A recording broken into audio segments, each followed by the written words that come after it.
Je vous salue au nom du Seigneur Jésus. Nous sommes aujourd'hui dimanche 12, c'est le grand jour de la Pâque. Je voudrais relever 2 ou 3 symboles de la Pâque que nous pouvons nous appliquer aujourd'hui dans ces temps difficiles que le monde traverse, que l'Église traverse. Je dis que le monde traverse, que l'Église traverse, parce que dans le monde, nous voyons les gouvernements qui sont totalement désemparés. Dans le monde, nous voyons des nations qui sont submergées par le lot de morts à cause de cette maladie, de cette pandémie. Et les grandes nations, les puissantes nations sont aux abois, sont en déroute devant cette maladie qui est en train de faire des misères dans la famille, dans les familles, dans le monde entier. Et aussi dans l'Église, puisque l'Église, les mesures prises pour contrer cette maladie touchent aussi l'Église. Aujourd'hui, les églises sont fermées, à l'image aussi des bars, des lieux de spectacle. Dans beaucoup de pays, les églises aussi sont fermées. Mais ce que je voudrais dire ce matin, c'est que même quand l'église, le bâtiment est fermé, l'église de Jésus ne sera jamais muselée. Et la parole de Dieu ne sera jamais arrêtée. Et c'est pourquoi ce matin, nous voulons proclamer la victoire de l'Église sur les portes des séjours de l'enfer. Comme Christ l'avait proclamé en disant « Je bâtirai mon Église ». Et les portes du séjour de l'enfer ne prévaudront point contre elle. Nous voulons proclamer donc la seigneurie de Jésus. Nous voulons proclamer la victoire de l'Église sur les ténèbres. Parce que l'Église continue d'exister, la parole de Dieu continue d'être proclamée ce matin. Nous voulons encore célébrer la gloire de Dieu à travers sa parole. Donc je parlerai du symbolisme de la Pâque. La Pâque a une origine, et l'origine biblique de la Pâque, c'est dans Exode. Exode, à partir le texte que nous allons lire se trouve dans Exode 12, à partir du verset 1 au verset 28. Cela faisait déjà bien longtemps que le peuple de Dieu était en esclavage en Égypte. Et ça faisait à peu près 430 ans. Vous connaissez l'histoire. Selon la prophétie de Dieu à Abraham, Abraham devait se multiplier. Abraham devait être le père d'une multitude de nations. Mais Abraham et tout cela devait passer par des phases. Et donc, à un moment donné, le peuple de Dieu s'est retrouvé en esclavage en Égypte et ils y ont passé 400 ans. Selon la prophétie, ils devaient passer 400 ans, mais la Bible nous informe qu'ils ont passé 430 ans et avant qu'ils ne soient libérés. Donc, il y a déjà un bon bout de temps qu'ils étaient en esclavage, 430 ans à peu près. Et Moïse insistait auprès de Pharaon d'alors de laisser le peuple de Dieu aller. C'est un message de la part de Dieu. Donc Moïse est allé trouver plusieurs fois Pharaon parce que le temps était accompli et la prophétie devait s'accomplir maintenant. Et Moïse allait, sous la dictée, sous la conduite du Seigneur, rencontrer le roi d'Égypte, Pharaon. Mais Pharaon, chaque fois, s'obstinait et il refusait de laisser le peuple de Dieu aller. Et c'est alors qu'une série de calamités a été envoyé par le Seigneur sur le peuple d'Égypte qui tenait les enfants de Dieu en esclavage. Et donc, il y a eu 10 calamités. 10 calamités à peu près. Je voudrais vous inviter à lire le livre d'Exode, déjà à partir du chapitre 8 jusqu'à ce chapitre que nous lisons. Et vous allez énumérer vous-même, vous allez faire l'exercice de l'énumération de ces 10 plaies. Les calamités ont été appelées des plaies. Et pendant donc des périodes de temps, Pharaon s'obstinant à libérer, sinon à ne pas libérer le peuple de Dieu, s'est retrouvé devant des situations catastrophiques. Il y a eu des moments où toute l'eau d'Égypte a été transformée en sang.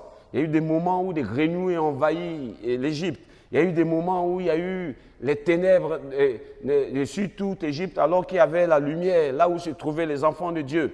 Mais le texte que nous avons lu nous révèle la 10e plaie, qui était la dernière. Et la 10e plaie était un jugement de Dieu contre l'Égypte, contre Pharaon et son peuple, qui refusait de libérer le peuple de Dieu afin qu'il aille, n'est-ce pas, l'adorer dans le désert et avoir, n'est-ce pas, le pays promis. Donc, la 10e plaie est venue et elle était bien orchestrée, bien organisée par le Seigneur. Et avant que la 10e plaie ne s'abatte sur l'Égypte, Dieu avait recommandé formellement à son peuple d'immoler un agneau entre les 2 soirs et d'immoler l'agneau et, n'est-ce pas, de prendre le sang de cet agneau qui serait immolé et qui devait être mangé d'une façon assez particulière, spécifique. Et donc, le sang étant mis sur les linteaux des portes et les poteaux, et quand l'ange, l'exterminateur, allait passer de la part de Dieu, et cet exterminateur allait détruire tous les premiers-nés de l'Égypte, depuis la cour de Pharaon, de la famille de Pharaon, jusqu'aux gens qui étaient en prison. Tous les premiers-nés, même des animaux, devaient être frappés par l'exterminateur. Mais à cette période, Dieu a bien garanti son peuple, Dieu a protégé son peuple par le sang de l'agneau qui devait être mis sur les linteaux des portes et les 2 poteaux.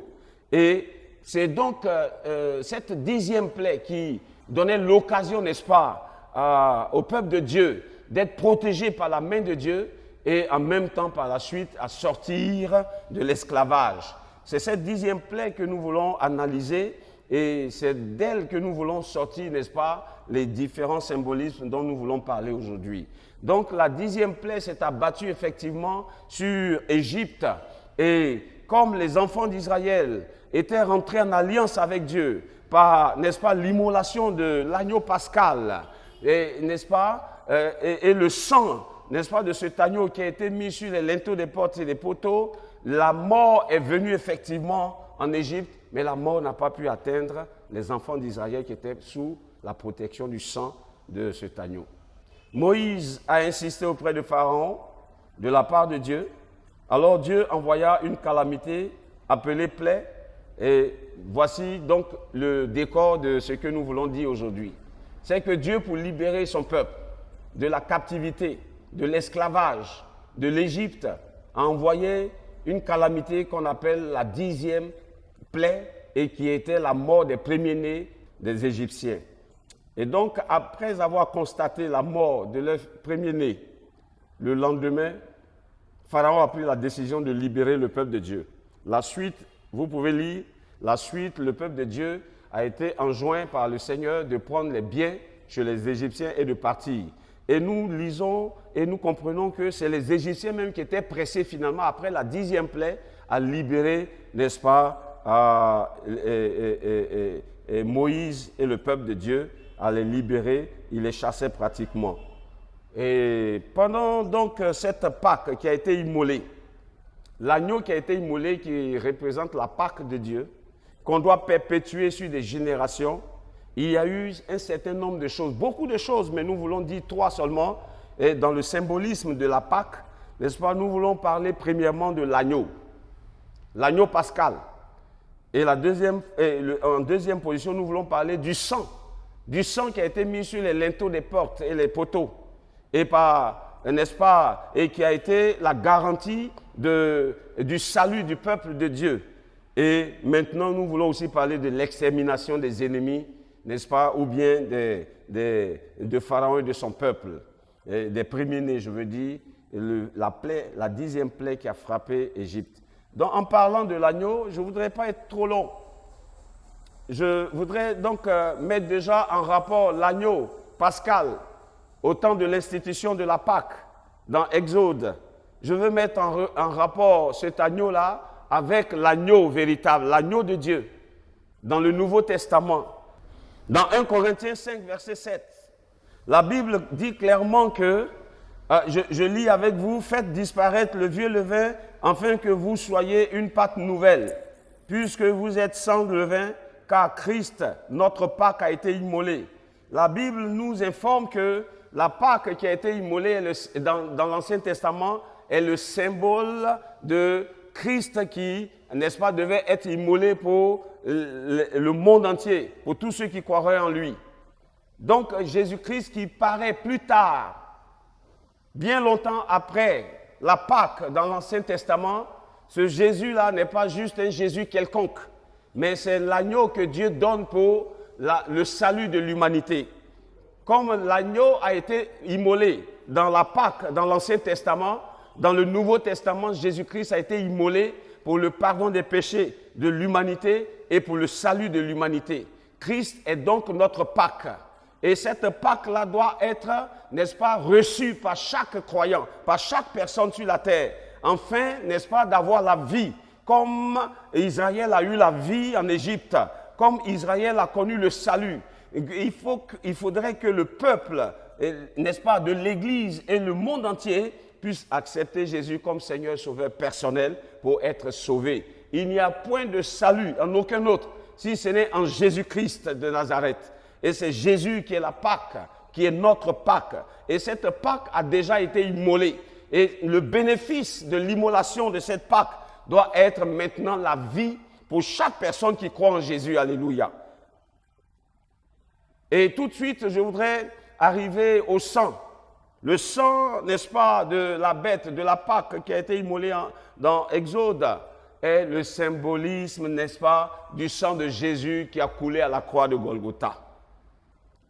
Dans Hébreu, nous lisons, Hébreu 9, nous pouvons lire que les sangs des boucs, les sangs des taureaux, les sangs des animaux n'ont pas pu apporter la délivrance du péché, la délivrance de l'abomination du péché. C'est par le sang de Jésus seulement que le péché a été brisé, le pouvoir du péché a été brisé. Et aujourd'hui, nous devons accepter, n'est-ce pas, sous le rapport du sang de Jésus, nous devons accepter cet agneau qui est mort à la croix pour nous. Alléluia.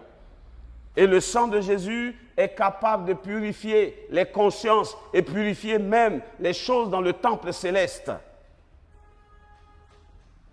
Le sang de Jésus crie plus fort que le sang d'Abel, dit la Bible. Et le sang de Jésus est capable aujourd'hui d'effacer les péchés les plus terribles de l'humanité. Et c'est quand l'exterminateur a vu ce sang qui était sur les linteaux des portes que l'exterminateur n'a pas pu entrer dans les maisons des Israélites. Aujourd'hui, pendant que le monde est en train d'avoir peur, le monde est en train de se confiner, le monde est en train de mettre des masques.